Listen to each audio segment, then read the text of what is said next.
Oh, mag-lechon belly tayo. Lechon belly, lagyan ito sa natin sa oven. Ito, ni-slice na namin. Ito yung mga ingredients natin. Siyempre, may sibuyas, tanglad. Ito, optional lang to, yung sili. Tapos maraming bawang. Dalawang puso ito. Ito, mga dalawang malalaking sibuyas ito. May pula, may puti. Ayan. Ito, optional lang to sili, kung gusto niya. Tapos ito naman, norto. At saka asin. Asin. Tapos, lagyan lang natin ng paminta. Mga half tablespoon to. Pero marami ito. Ilang kilo itong pa natin? Mga 4 na kilo. Mga 4 na kilo. May mga 4 na paminta ang gamitin natin, mga idol. Okay. Parang ano yan?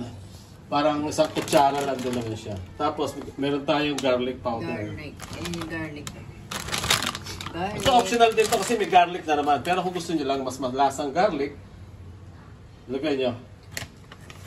Mga dalawang, parang 1/2 yan. 1/2 na kutsara. Tapos, imasahin natin. Kagandahan dito sa meron kayong nor na baboy, mas malasa siya. Optional lang din yan. Pwede naman ng baboy na yan. Pero mas malasa tong dahil kasama na yung asin. Ito yung secret ingredients na sinasabi nila. Tapos, imamasad lang natin dyan. Ayan. Okay. Cut mo.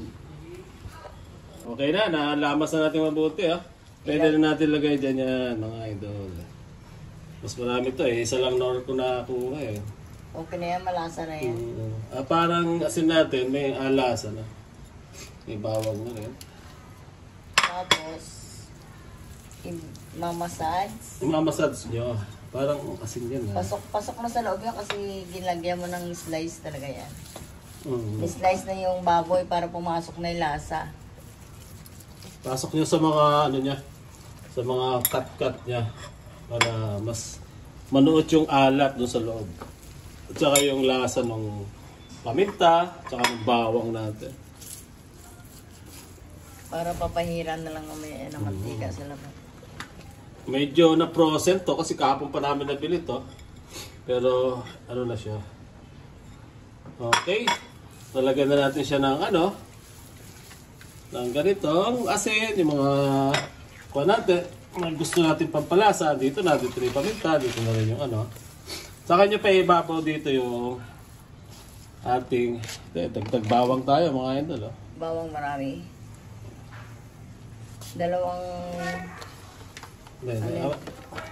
Sunod natin sibuyas. Ayan.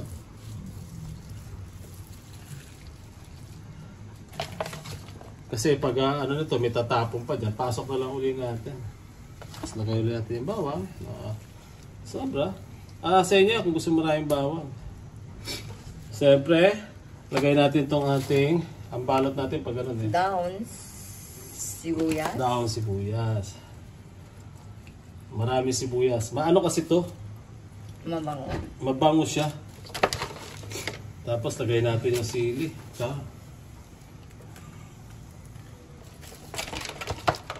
Sili. Huwag nyo nang tanggalan ng Huwag nyo na slicein kasi manghang masyado. Oo. Sobrang dami naman yung sweetheart. Oo, para hindi naman basta aanghang yan. Asin nyo rin yan. Kung gusto nyo marami. Oo, hindi naman basta aanghang yan mga idol. Hugasan ko naman itong sibuyas natin. Meron lang parang lanta talaga. Tapos ito yung tanglad. Hindi mawala. Pampatanggal natin ng pampabango. Pampabango. Kaya kailangan na ganyan. Tapos saka natin siya iikot. Okay? Hanap tayo ngayon ng tali. Inilog na natin yung bailey natin. Natali na. Hindi lang ganun kaganda pagkakatali. Pero at least natali natin na maayos. Medyo mahirap magtali. Malaki kasi mga idol eh. Kaya okay lang naman. Ang importante nasa loob at saka yung lasa. Ito, ilalagay natin siya ngayon ng toyo para gumanda ang kulay. Pakuha mo na ang toyo. Hindi, tatoyo na. Bago natin lagyan ng toyo ito, mas maganda to kung lalagyan nyo ito ng iayos natin yung tali. Lalagyan nyo siya ng butas-butas. Tusukin. Tusok-tusukin nyo. Kung meron kayong tinidor, tusok-tusok lang. Ito mga idol, matalim.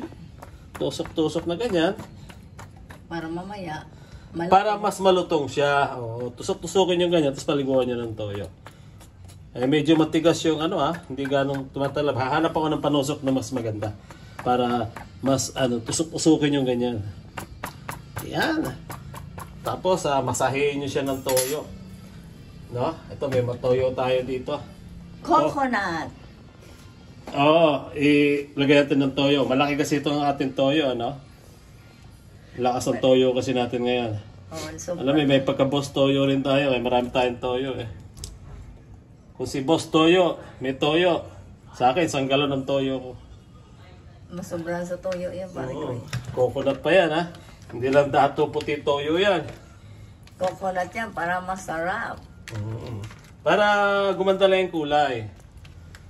Tapos, pwede nyo rin, kasi yung toyo, hindi naman ganun ka-alat. Lagyan ng konting asin sa labas. I-massage nyo rin ng asin. Kung gusto nyo na medyo maalat-alat yung balat. Pero kung hindi naman, huwag nyo nang lagyan ng asin. Pero masarap yung may asin sa ano eh. Yun lang, sa amin lang. Pero pag hindi, wag na. Toyo na lang, sapat na. Kung saan mo nalaglag yan eh. Yung asin na yan. Kasi pag nagmantika na yan, tapos every kalating oras o half hour, balik ka rin. hindi, punasan nyo na lang. Huwag nyo na ibaliktad. Punasan na lang ng mantika. Tapos balik nyo ulit. Tapos mga 180 Celsius tapos o 200 ang init na gamitin nyo. Okay, Dok. Mga 3 hours yan, ano? Okay. Mainit masyado. Oo, may init. Kasi sobrang init ng ginawa ang jinky. Ayan, ganyan lang. Kasi hilahin na lang natin to para pupunasan natin ng mantika. Tapos sobra sa dito. Okay, ganyan lang. Okay, di ba? Oh, ganda. Okay, tapos sarado lang natin mga idol. After half hour, balikan na ko kasi medyo dikit na dikit siya ron sa oven. Sa ilalim. Dito lang sa ibabaw. Tutulo na lang yan dyan. Oo. Naka-maskwan siya. Ayan, pantay. Sa pagtulo. Tingnan mo daw. Yung isang bumagsak. Ayan. Okay na. Ayan, ganyan. Ayan, oh. Medyo pumupula-pula na. Lagyan natin ng sauce, mga idol. Lagyan natin ng pahiran natin ng mantika na may konting toyo. Ayan, oh.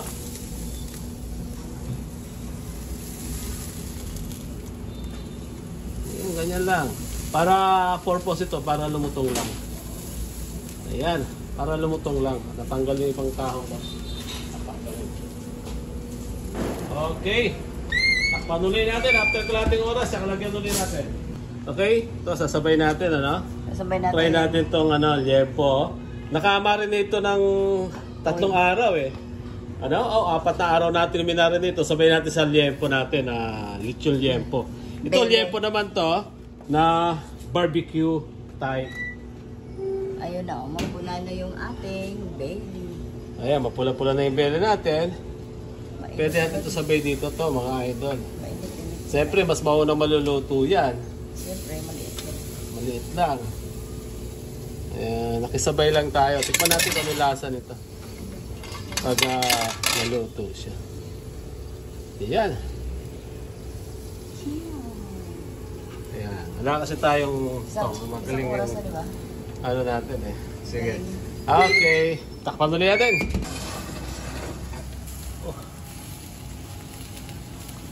Init ha? Mainit! Napaso na nga ako eh. Okay. Yan ha. Lagyan natin ng mantika para lumutong. Sikreto niyan, mantika. Hindi na maganda yung pangkaw ko, wala akong brush eh. Pero mas okay na to kasi kukuha niya yung gilid.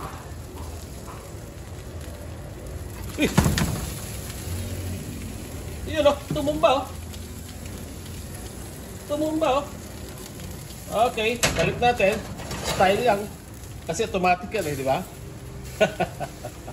Nakapagaling ng aming ihawan. Kusa siyang tumutumba kasi gusto niyang lagyan sa likod ng ano. No? Ano pa?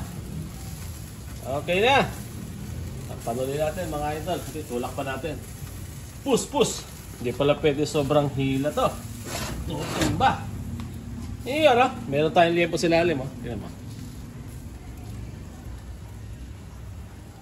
Yan ah. Liempo pang barbecue yan. Ginilagay ko na sa tubo. Okay.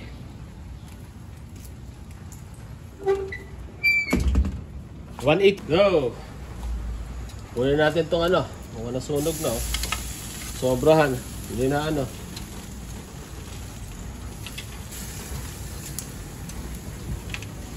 Ayun oh. Binarbecue natin. Medyo na sobra. Napakwenta tayo sa baba eh.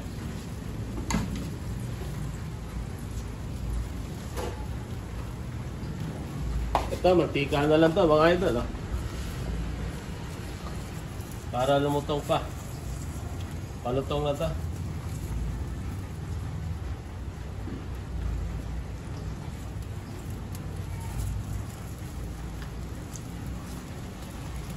Ayan, medyo malutong-lutong na. Pwede bang mahila to? Hindi na. Baka mahulog ulit. Okay. Ayan na, pwede na to. Kanating oras na lang. Tanggalin na natin yung lechon belly. Ito na yung lechon belly natin, mga idol. Bili-bili talaga yan. Bili-bili! Belly! Bili-bili! Okay. Kakot mo naman. Okay, luto yung belly natin. Samayan natin na inihaw kanina. Ay, nilagay ko na sa tawag nito sa pupon. Okay na? Yan na lang, ano natin, kanin na lang. Sabay-sabay na lang tayo. At yung mga tao dito pakainin. Oo, dyan na talaga yan.